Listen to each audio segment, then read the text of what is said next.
Hello everyone, welcome to another video. अगर आप भी गवर्नमेंट एग्ज़ाम्स की प्रिपरेशन कर रहे हैं तो ये वीडियो स्पेशली आपके लिए है। इस वीडियो में हम बात करने वाले हैं DSSB की न्यू नोटिफिकेशन के बारे में। DSSB रिक्रूटमेंट 2026 का ऑफिशियल नोटिफिकेशन रिलीज़ हो गया है।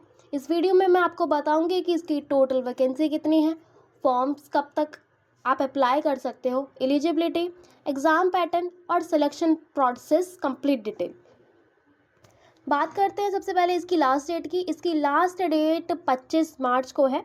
आप 25 मार्च तक इसके फॉर्म्स फिल कर सकते हो। सबसे अच्छी चीज़ ये है कि DSSB का आप कोई भी एग्ज़ाम क्रैक करते हो तो उसमें आपको जॉब पोस्टिंग दिल्ली में ही मिलती है, और दिल्ली में गवर्नमेंट जॉब पाना हर एक एस्पिरेंट के लिए एक ड्रीम होता है।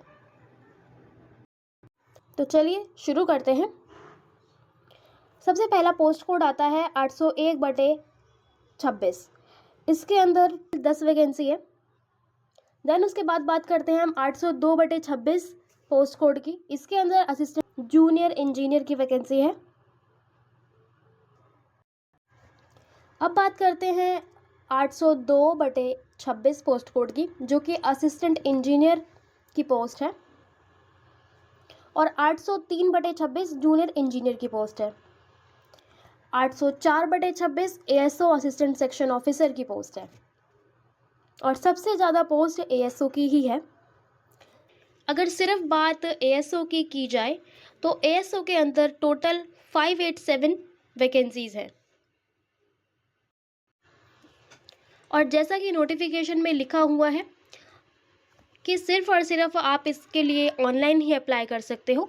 ऑफलाइन किसी भी तरीके का आप एप्लीकेशन अप्लाई करते हो तो वो आपका रिजेक्ट कर दिया जाएगा। चलिए फिर अब बात करते हैं इन पोस्ट के एलिजिबिलिटी क्राइटेरिया की। असिस्टेंट सेक्शन ऑफिसर या फिर ग्रेड 2 की ये वैकेंसी है। इसके अंदर असेंशियल क्वालिफिकेशन है, आपके पास किसी भी यूनिवर्सिटी या इंस्टीट्यूट से ग्रेजुएशन की डिग्री होनी चाहिए। ये एक ग्रुप बी की पोस्ट है, जिसमें सैलरी भी आपको काफ़ी अच्छी देखने को मिलती है। इसकी सैलरी आपको लेवल 7 के अकॉर्डिंग 44,900 से लेकर 1,42,000 के अप्रॉक्स जाती है।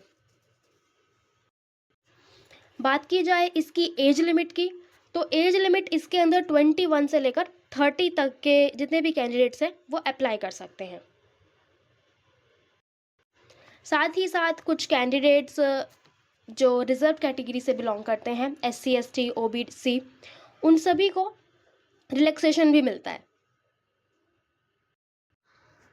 ASO के लिए 2 डिपार्टमेंट्स हैं। पहला डिपार्टमेंट था आपका सर्विसेज डिपार्टमेंट, इसमें अलग अलग डिपार्टमेंट्स में आपकी भर्ती होगी।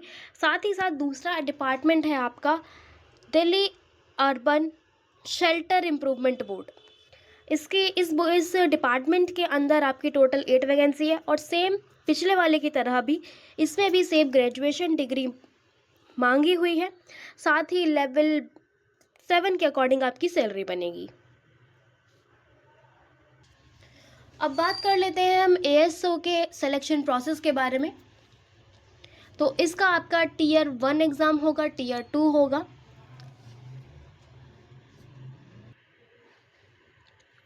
ASO की पोस्ट के लिए आपका 200 नंबर का एक एग्ज़ाम होगा। जनरल अवेयरनेस, GK, रीजनिंग, आपकी मैथ्स, इंग्लिश और हिंदी से 40 मार्क्स के क्वेश्चंस आएंगे, और एक क्वेश्चन का आपका 1 नंबर होगा। साथ ही साथ इसमें नेगेटिव मार्किंग भी है 0.25 की। अब बात कर लेते हैं टियर 2 के सिलेबस की।